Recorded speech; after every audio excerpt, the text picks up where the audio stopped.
So,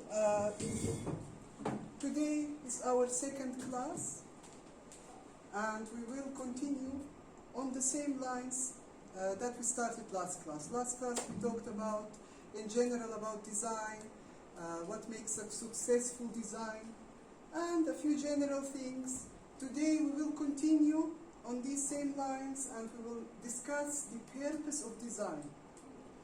Some important things about the purpose of design that you need to remember to help you in understanding basically how the economics relates to this subject and the things that you need to know for this class.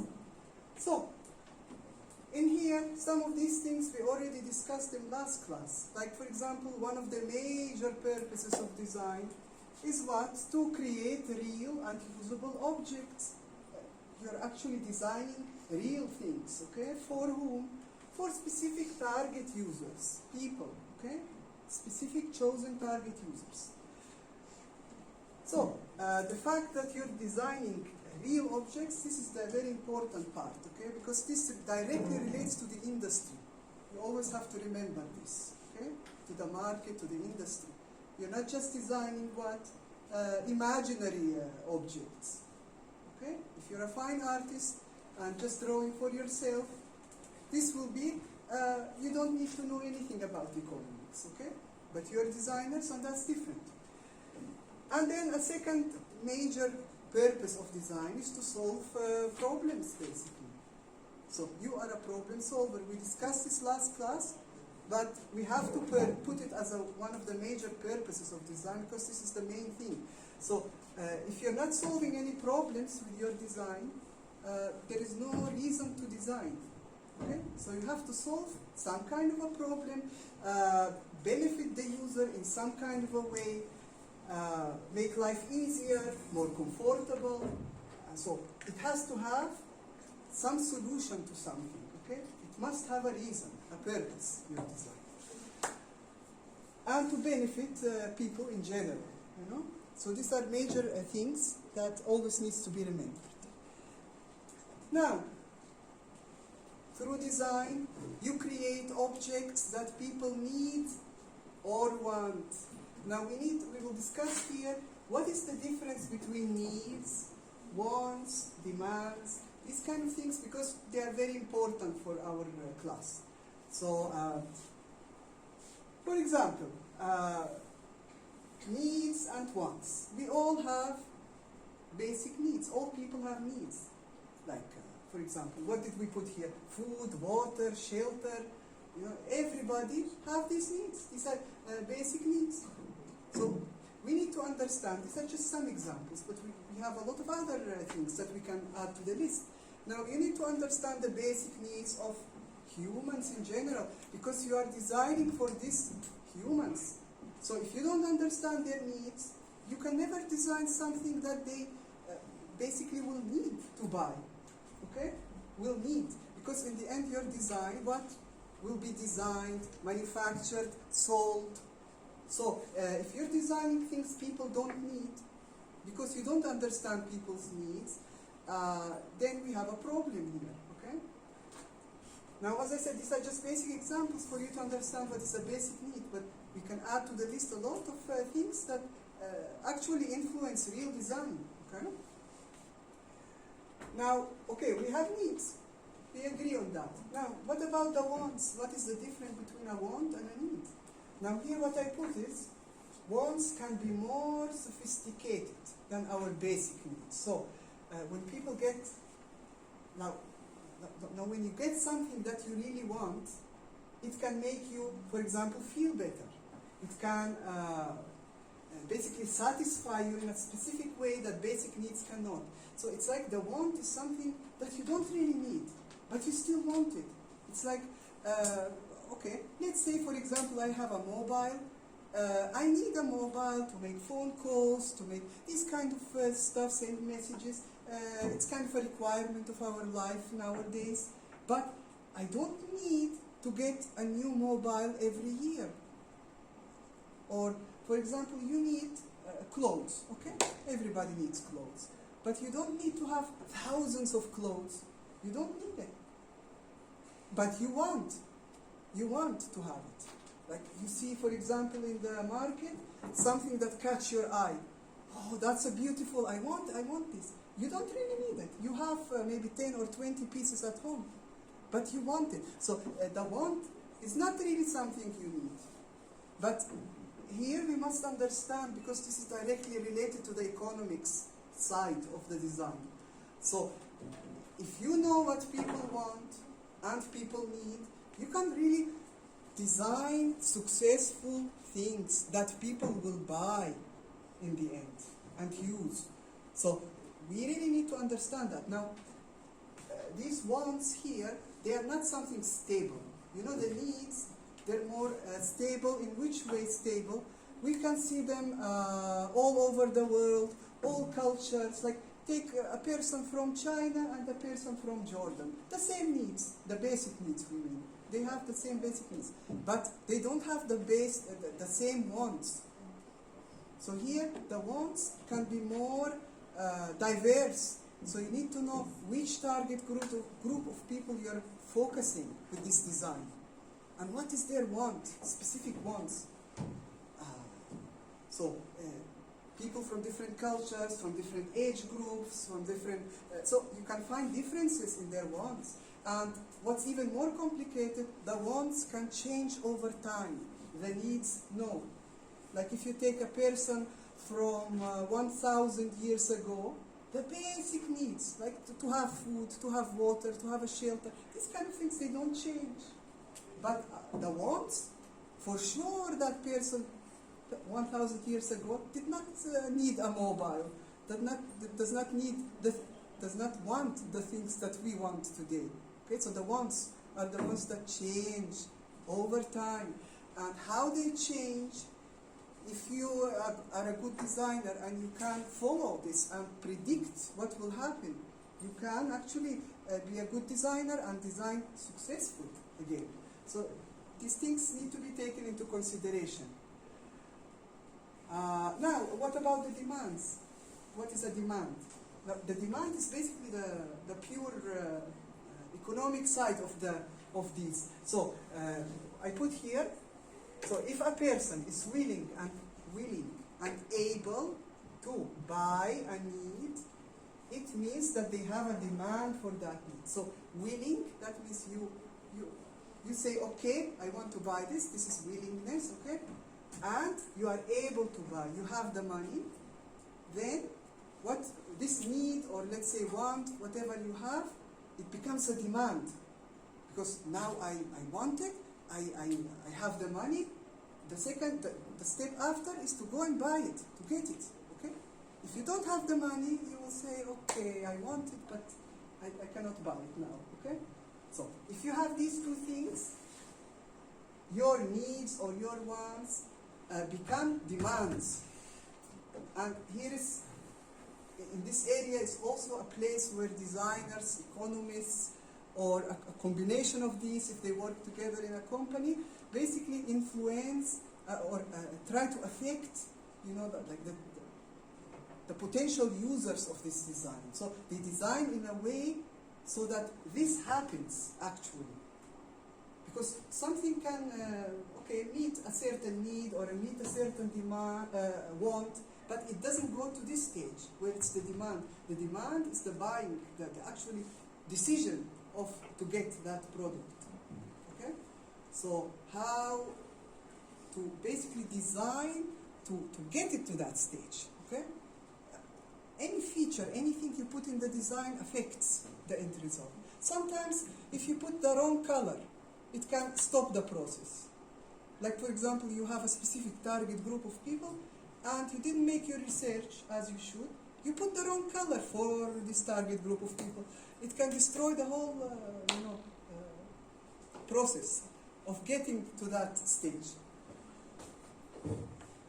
So, in summary, if designers don't understand human needs and wants, in general, the design will fail. It's like you don't understand your target group of people. How can you succeed in design? How can you design for them something if you don't know about them anything, especially their needs and wants? Now there is other things, there is also the psychological parts and so on, but the psychology is somehow also related to these things, especially to the wants area, okay? Also, if companies don't understand this, if you're a design company and you have designers working for you, and if you're the boss and you don't know anything about the people or the potential users of your products, then also you might fail as a company in general. Here is just a summary of what we discussed, the differences between needs and wants. This doesn't change over time, this does. This is essential for survival, this is not essential. You can survive without having these items, you know, but you can't survive without these, and so on. And these differ according to the people, and these you can find them across all over the planet, the same needs, basic ones. Another important purpose of design that usually, you see, these things are not announced. Like when you design something, you don't announce, I'm designing for to change or modify behavior or habits of people. You don't announce it, but it is like a hidden purpose that exists. And of course, it depends what you are designing. This, what exactly you're changing or trying to modify in the potential user, this changes. But for sure, major purpose of design is to modify, change the behavior or habits of people. Now this can be a very beneficial thing for the people, or it can be extremely damaging for the people. It depends what you're focusing in your design. You can potentially damage a whole society. If you change the habits of the people in a way, that will potentially damage themselves without knowing. Okay? The people don't know. As they call them in economics, consumers. It's like they don't even view them as people. They don't view them as it's like they are consumers, like something that buys something, in simple terms, very simple terms. It's like this is not a human. The word human is taken out. So design can sometimes be very beneficial to the people, depending on what it's changing or modifying, or it can be damaging. And we can see, like, if you look closely around the world, we can see examples how over a period of time things have changed, and not always for the better. And often designs are behind this change. So this is a major thing in any kind of design. Even something simple like if you make a poster. It's not a complicated product, or a poster can have a message. A message. So if I view this poster, I read it. Oh, okay, interesting. Maybe I like it, maybe I don't like it, but it stays in my head. Maybe later it will slowly, if I see it again and again and again, it will change me. Like for example, on the TV, if they tell you, you see an advertisement, milk is healthy for you, very healthy. Now we don't want to discuss if it's healthy or not, but if you see this on the television over and over and over again since your childhood, somehow you start believing that yes, okay, this is healthy. Or the opposite. If someone starts telling you, eating meat is not healthy, and this is repeated, somehow you start thinking in this direction, and you stop basically thinking logically, and you start believing this. And you change, what will happen after that? You change your behavior. You either stop eating meat, you become a vegetarian or a vegan or this kind of stuff, and you don't even understand really where is the cause of this. Or you look at yourself now and you think, I am this person, I am this and this and this and that. You can talk about yourself and you think this is you. But imagine you getting born in a different society, in a different culture, with different parents. We are not going to go even that far, okay? The you that you are now will not be the same you. You would have been a different one right now, with different thinking, different behavior, just because of how things are went into your mind, and without you knowing often the source of it. So you start believing something and behaving in a certain way, but it's not really you. So we are talking about this, but when you say designs, products that we are surrounded with in every day and we use them every day, this will change us. Messages that we read here, advertisements, it's all around us, okay? So these things change us without knowing how. Without you particularly tracing from where it came, this change. So a habit, I put a definition here. A habit is a learned behavior that becomes reflexive over time. Or it can be a settled, regular tendency or practice, especially one that is hard to give up. So habits, we all have habits. We do certain things in certain ways every day. For example, some people have certain things that you do. For example, every day you wake up in the morning to come to the university. Before you do that, what do? There are certain habits that you do daily. Some people wash their teeth, some people, everybody gets dressed, this kind of stuff. Then when you go home in the night, what do? Some people go straight to doing their homework, some people start watching TV, specific shows, on the weekends. You have certain things, habits that you do. So habits are everywhere in our lives, and designs can change these habits or behaviors, okay? So design can play a role in changing behavior and deconstructing habitual routines. We already discussed already enough about it, but deconstructing means a habit, and you deconstruct it, you destroy it, and you make it into something new. Design is very powerful, and you need to be very responsible with what you design, with who you work for in the future, because all of these things matters. Why it matters? Because every design will reach the people in the end. So what result do you want out of this? Okay. Now, not everything is under your control. Like if we talk about the economics, well, not everyone can decide what they will be doing in the future, because you might be one designer working in what company, that what makes money, and you are under the influence of the boss of the company. So what the boss wants, what the boss decides, sometimes has to go, has to work in this way. So this could be a good and a bad thing at the same time. Now, something important just to understand about this habitual, behavior is that through the rewards, you see here there is a habit. Like, for example, the clock rings in the morning, you wake up, you do your routine, which we said, you brush your teeth, get dressed, whatever, okay? And then there is a reward. You see, through this reward, this can be changed, the habit, through the reward.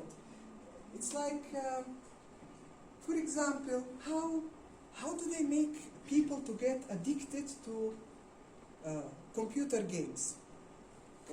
For example, computer games. Huh? Why do some people sit on their computers like 24 hours? And there is even a story of a person who died after sitting 3 days on a computer playing games. He died on the computer. So actually more than one story like that. So how do they make people addicted, for example, to computer games? Because of the reward. That's just one simple example. So for example, even the small, innocent, games that we have on the mobile. Now, if you start playing, what will happen? Whoops! You do something and you get some points. We are not even talking about real money. This is not even real. It's just imaginary reward. It's like I'm getting some points. I'm very happy. Let me do another move to get more points and more points and more points, and then I can buy something, a feature or something new for the game, and then again I get more points. So just notice this thing, how the reward makes you to keep repeating this cycle over and over and over and over again. So this is what I mean. If the reward is here the powerful part. So in many types of designs, this can be incorporated. So through the reward, you can make the person come again and do it again, and it becomes over time a habit to do. Okay, so these things, just keep them in mind.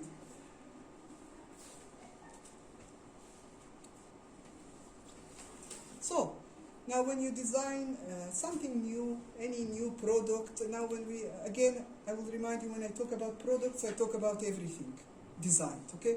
Product can be from a brochure, a business card, a real device, to a building, to anything, everything is products. This table is a product, this mouse is a product, anything, okay? So whatever you design is ultimately designing for some kind of a behavior change. You cannot design something and expect no change at all. So even the most innocent design changes something in the people who will use it.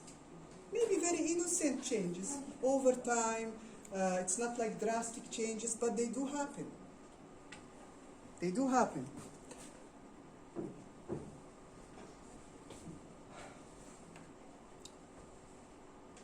So, whatever the type of problem that your design is trying to solve, there is three things that you need to pay attention to. It needs to capture the user's attention. So if you design something and it doesn't, when the user look at it, it doesn't capture their attention, immediately the process kind of is set to fail.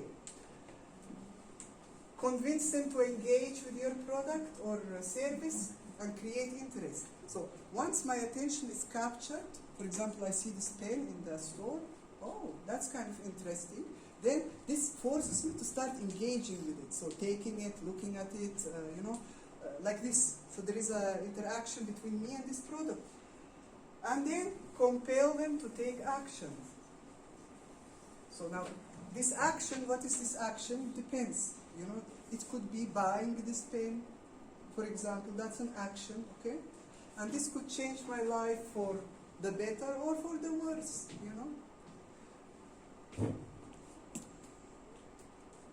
So, in basically a summary, you need them, the people, okay, to do something different from what they normally do. So this is the design here. So you try to create interest with something, to make the person do something, an action, and so on. So this could be something that the person normally doesn't do. But because your design is so interesting, it makes this possible. And as a result, some change will happen. So when you design you plan to design something for specifically to change a habit, okay? You need to ask basically these things. What kind of triggers to use? Triggers is something that triggers a person to do something, okay? To remind your user to start the habit. You need to have a trigger somehow in the design that will remind the user you need to start doing that, okay? The routines or behaviors you're looking to create, you need to be clear. What are you aiming at? What kind of behavior, what kind of habit, routine, what are you aiming for? So that you know how to design for it, So the goal of exactly what it is, you need to specify. And how we are going to reward users when they have completed the routine. What did I say? The reward part is very important. So after the user completes whatever he has to complete, will he get a reward? To basically make him repeat the cycle over and over again.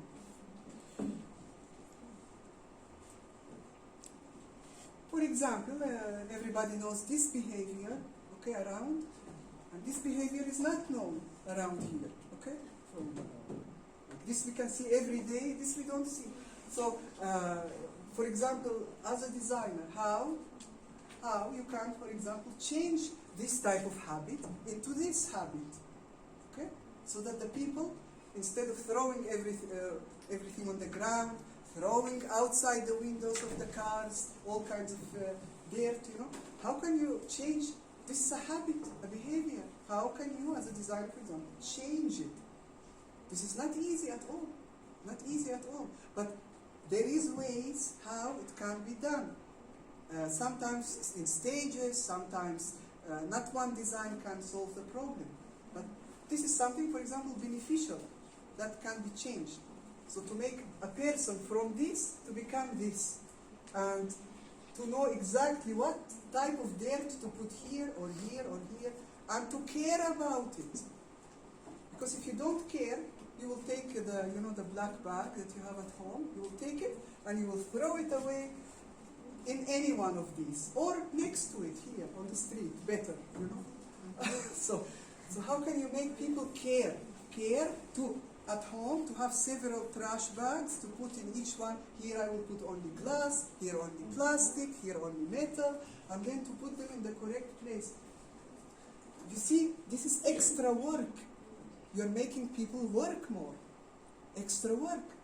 And how can you make people do that? Well, in some countries, I've seen it with my own eyes. They do it. And these trash bags, they stay clean. Very clean and very tidy and orderly. And everybody applies the rules. But how did this happen? You know? Now, design is one of the factors that can change this behavior. I'm not saying it's the entire, reason, but it is a major factor to change, especially when it starts from the childhood. Okay, not when someone becomes 60 years old and now you want to change that person's behavior. It's more difficult than when the person is younger. Okay, so these things keep them in mind as designer. Now, we need to discuss something else that's very important. There are 4 major types of innovation in design. Now, maybe until now, as a designer, still learning, you think that every time you make a design, you have to create something, how shall I say, new, something wow, like something nobody has seen before. This is not always the case. In fact, this is the rare cases. So, every time you design, you are actually creating something new. True. But what exactly type is it? How much is it an innovation? So, we need to understand the different types so that we are clear what we are designing. Am I designing something radically that nobody has ever seen? A totally new innovation, or am I improving on designs? Okay? So, now first we need to understand what are the 4 different types, see the difference between them, and then you are more clear. Then we will discuss basically some things about them and how it relates to cost and companies, and then you can see when you are designing something, you really need to know what exactly, where do you stand in this new design that you call, okay? We are not designing here to shock, because some people think, I have to design something that shocks, that everybody will say, oh, wow. No, that's not your purpose. First, your purpose is to solve the problems, okay? And many other reasons for the design, before the shocking part. And usually the shocking part is a disaster for the design. But we will talk about this in a minute. So, which one of these 4 you choose, type of innovations in the design can have what profound effects, big effects, on the success or failure of the company, the business, and on society, like the whole society you can affect, and on the individual users, your users that will use your design. One of them is incremental innovation. What is incremental innovation? What type is that? It is the continuous improvement of existing products or services to provide more value, to increase the value. So it's like improving on something that already exists. For example, take the razor. This, everybody knows that. How it started, then how it developed, you know, like slowly over the years.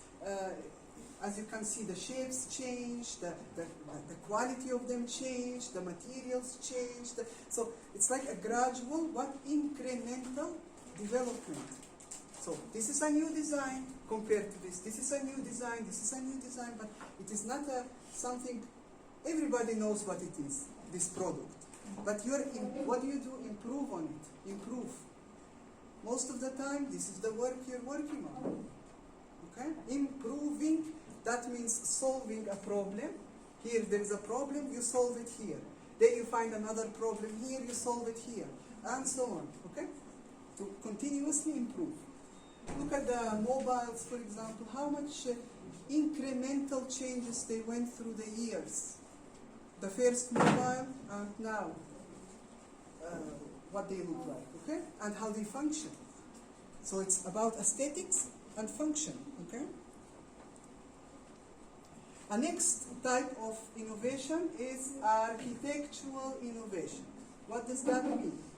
It means changing the overall design of a product by putting existing components, meaning parts, together in new ways.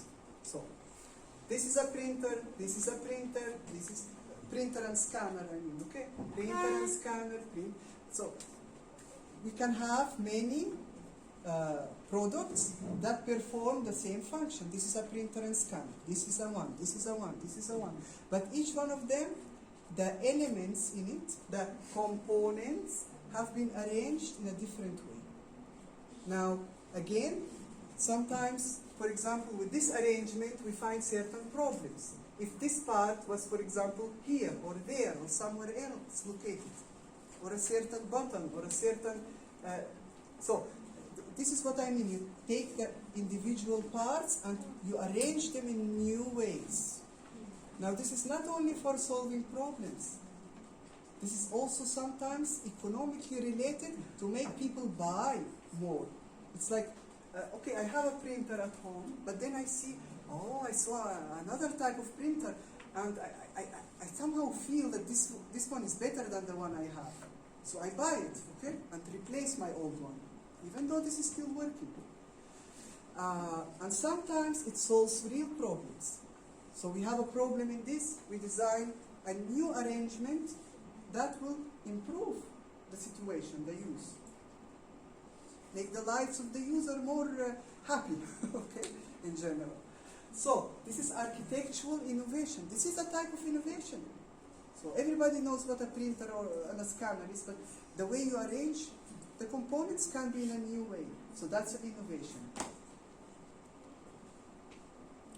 Disruptive innovation. What is disruptive innovation?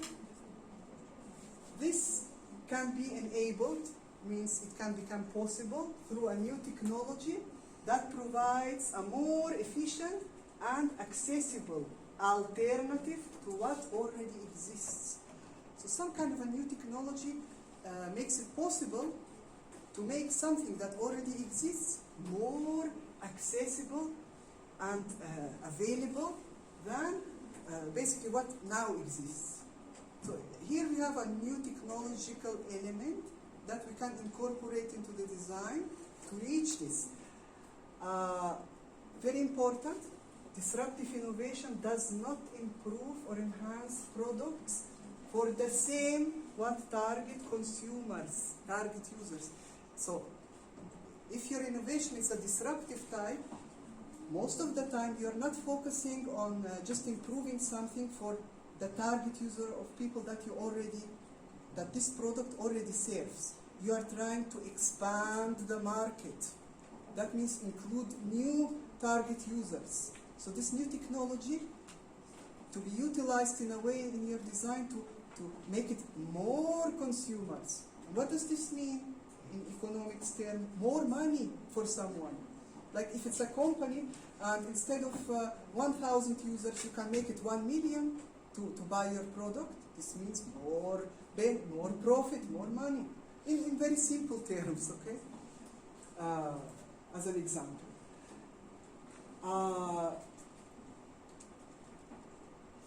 So, disruptive innovation basically identifies some kind of a gap in the market, in the industry.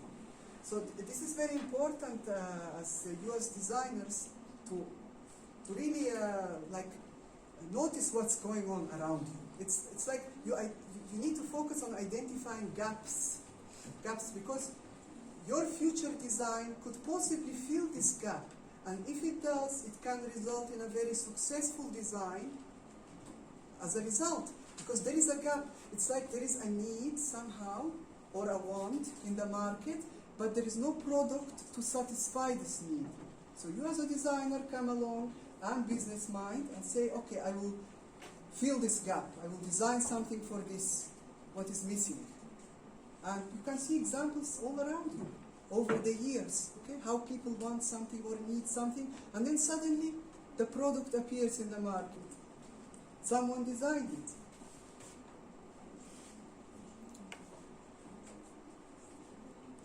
Now, okay, this is just a summary what makes a successful disruptive innovation, but let's go to an example. Okay, an example. Everybody knows the Ford motor cars. Nothing weird about it. The Ford, everybody heard about it. Now, this is a very good example to show a disruptive innovation. Basically, we are talking about like 100 years ago, not now. Okay, when the Ford company was still new and developing and this kind of thing. So Ford changed the way automobile companies made automobiles through a new technology.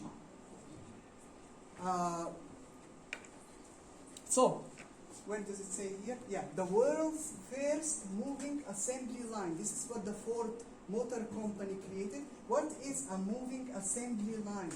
You see these cars are all like one behind another, and there is assembly line where basically robots put all the parts together in an assembly line. And why is this so important, this innovation here?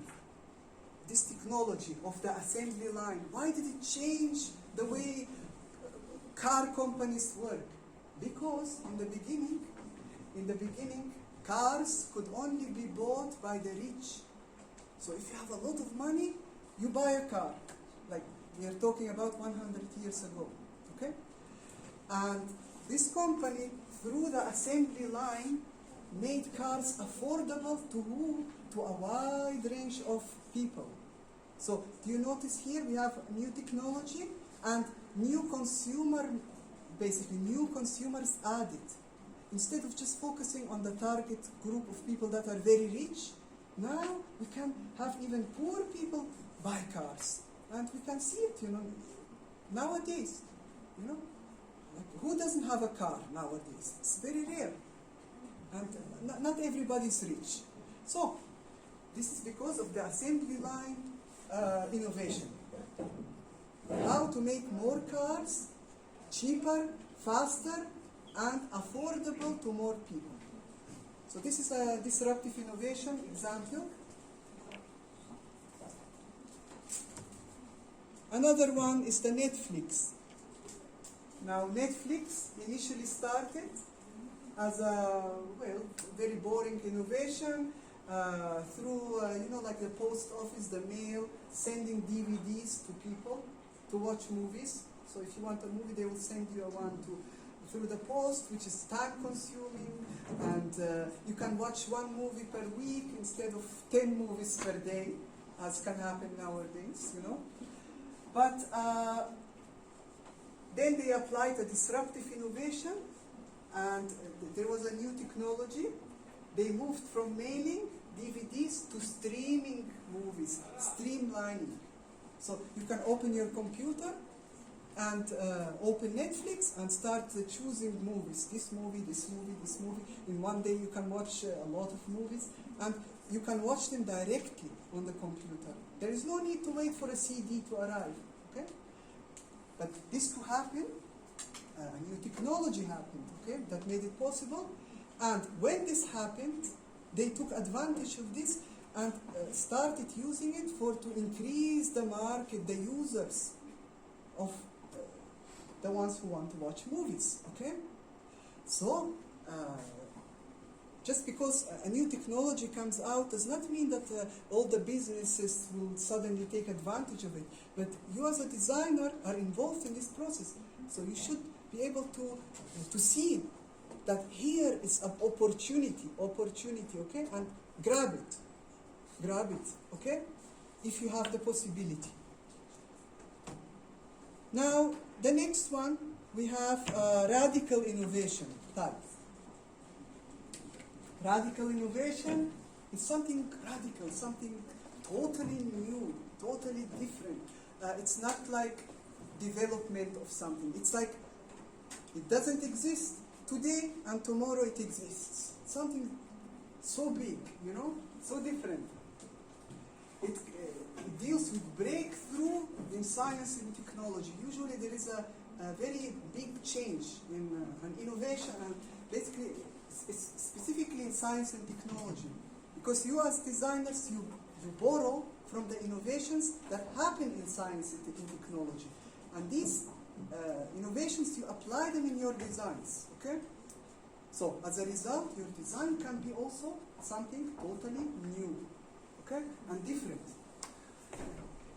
And as a result, big, far-reaching changes can be brought about by this radical innovation, and basically it can totally change people's lives, totally. Now sometimes radical innovation, disruptive innovation, you can find people use the two terms in the same, as if they are something similar, but they are not really. Radical innovation is something that profoundly changes people's life in a new way. For example, the invention of the wheel. Now, you might think it's something silly, you know, like, or what's interesting about this, but the first time the wheel was invented, it was a radical innovation. It was something unbelievable. Suddenly people can use carts, start using some kind of it's still not vehicles, but vehicles driven by horses, by animals, but still you can get from point A to point B faster. It was a big innovation. Then we have other things. The airplane. The airplane, when it was invented, it was a big thing. Okay? Huge innovation. Radical. The washing machine. From washing clothes by hand for hours and hours and getting tired, suddenly this machine does everything for you. So you have more time now to spend on something else. Your life is easier, more comfortable. These machines, the agricultural machines, before they were invented, people did everything manually. It's so much hard work. Now these machines does it all. Now, of course, all of these innovations are based on technological, first of all, innovation. After that, the designers put this technology into something practical to use that benefit the people. And therefore, managed to change their entire lives. Like the way we function today is very different than your grandmother and grandfather time. Okay, very different because of these products that exist around us. Now we are basically that's the last slide, I believe. You can see, yes. Okay. Okay. Now this is very important here. Okay, to innovate. Totally new products, I'm talking about the radical innovation, okay?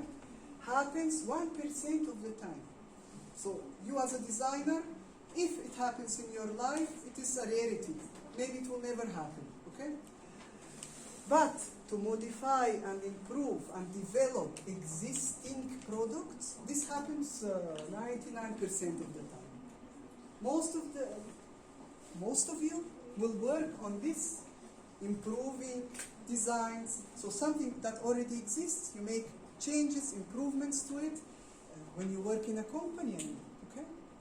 This is the maximum that you will do. If you get to this, like you innovate something totally like new, it happens. It happens, but it's very rare. Now,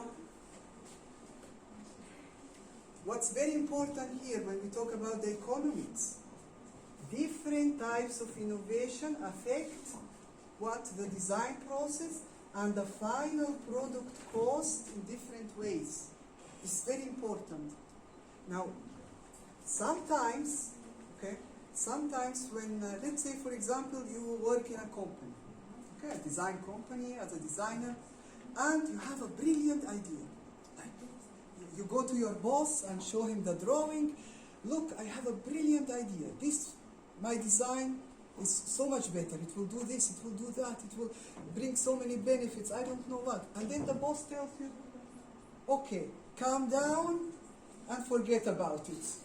So why would they do such a thing? You know, this designer have a brilliant idea. Why not take it and apply it? Well, because of money, you know, money. Because the company, you see, every company have a way of working. They use certain materials. They have certain machines, if they're manufacturing anything. All of this costs money. Now, any change you try to make in the design means new materials have to be bought, new machines have to be bought. The process, you see the design process until it becomes an end product. There is a lot of changes that will happen in this area. And believe it or not, companies don't like it. Most of the time they don't like it because they have to spend so much money into this new idea. Okay? So so many great ideas, design ideas, are stopped because of money issues.